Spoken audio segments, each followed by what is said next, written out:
America में अश्वेत महिलाओं के समूह national council of Negro women ने जॉनसन एंड जॉनसन के खिलाफ मुकदमा दायर किया है।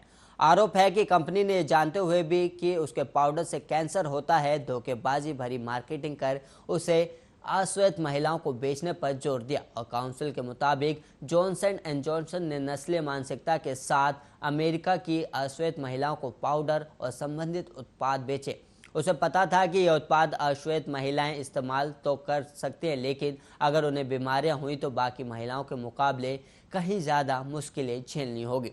अमेरिका में अश्वेत महिलाओं को जल्द चिकित्सा सुविधाएं नहीं मिल पाती, अधिकतर का स्वास्थ्य बीमा भी नहीं होता। काउंसिल की प्रवक्ता वांडा ने डेडलाइन ने कहा कि उन्हें 2012 में ओवेरियन कैंसर हुआ, जबकि उनके परिवार के इतिहास में किसी को ये बीमारी नहीं थी। वह कई सालों से जॉनसन एंड जॉनसन का बेबी पाउडर इस्तेमाल कर रही थी, क्योंकि कंपनी अपने विज्ञापनों में इसे सुरक्षित बताती रही है। और आपको बता दें कि जॉनसन एंड जॉनसन पहले से 25,000 मुकदमे अपने पाउडर और इससे जुड़े उत्पादों की वजह से झेल रहा है।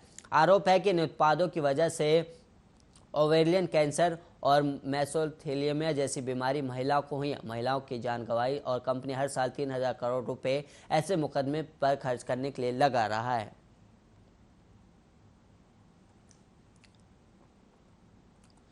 विश्व स्वास्थ्य संगठन ने कहा कि कोरोना वायरस महामारी से दुनिया भर में मौत पिछले एक हफ्ते में 21% बढ़ी है। इनमें से 69,000 मौतें अमेरिका और दक्षिण पूर्व एशिया में हुई है। और वहीं दुनिया भर में कोविड मामलों में 8% की वृद्धि हुई। और वहीं औसतन हर दिन 5,40,000 मामले रोजाना सामने आए। इसके साथ ही दुनिया भर में कोरोना के कुल मरीजों की संख्या बढ़कर 19.4 करोड़ हो गई। और वहीं अब तक 41,29 लाख लोगों की मौत कोरोना से हो चुकी है।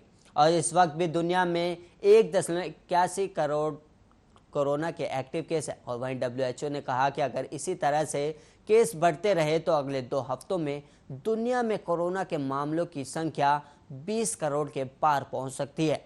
और वहीं WHO ने बताया है कि यूरोप को छोड़कर सभी क्षेत्रों में कोरोना वायरस से मौतों की संख्या में वृद्धि हुई है। और सबसे ज़्यादा मामले अमेरिका, ब्राज़ील, इंडोनेशिया, ब्रिटेन और भारत में सामने आए हैं।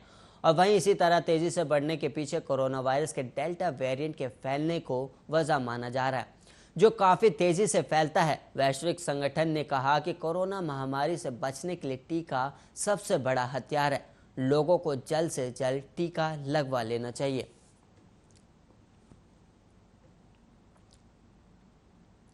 केंद्रीय स्वास्थ्य मंत्रालय के अनुसार देश में कोविड से बचाव के लिए अब तक 45 करोड़ से ज़्यादा टीकों की खुराक दी जा चुकी है। इनमें से 15.38 करोड़ खुराक 18 से 44 साल आयु वर्ग के लोगों को मिली। बुधवार को करीब 40 लाख खुराक दी गई और इनमें 18 से 44 आयु वर्ग के 20.54 लाख लोगों को पहली खुराक दी गई, जबकि 3 लाख लोगों को दूसरी खुराक दी गई। और मंत्रालय के अनुसार 5 राज्यों मध्य प्रदेश, गुजरात, राजस्थान, महाराष्ट्र और यूपी में 1 करोड़ से अधिक खुराक दी गई। महाराष्ट्र में 4 करोड़ से ज़्यादा खुराक दी गई है।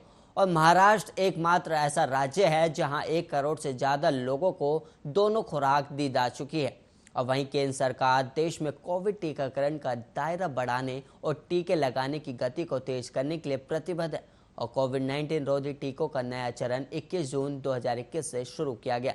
अधिक से अधिक टीके उपलब्ध कराकर टीकाकरण अभियान में तेजी लाई गई है। और इसके तहत राज्यों और केंद्र शासित प्रदेशों को टीके की उपलब्धता के बारे में पूर्व सूचना दी गई, ताकि वे बेहतर योजना के साथ टीके लगाने का बंदोबस्त कर सके और टीके की आपूर्ति को दुरुस्त किया जा सके। देशव्यापी टीकाकरण अभियान के हिस्से के रूप में केंद्र सरकार राज्यों और केंद्र शासित प्रदेशों को निःशुल्क कोविड टीके प्रदान कर उन्हें समर्थन दे रही। टीकों की उपलब्धता के नए चरण में केंद्र सरकार टीका निर्माताओं से 75% टीके खरीद कर उन्हें राज्यों और केंद्र शासित प्रदेशों को निःशुल्क प्रदान करेगी।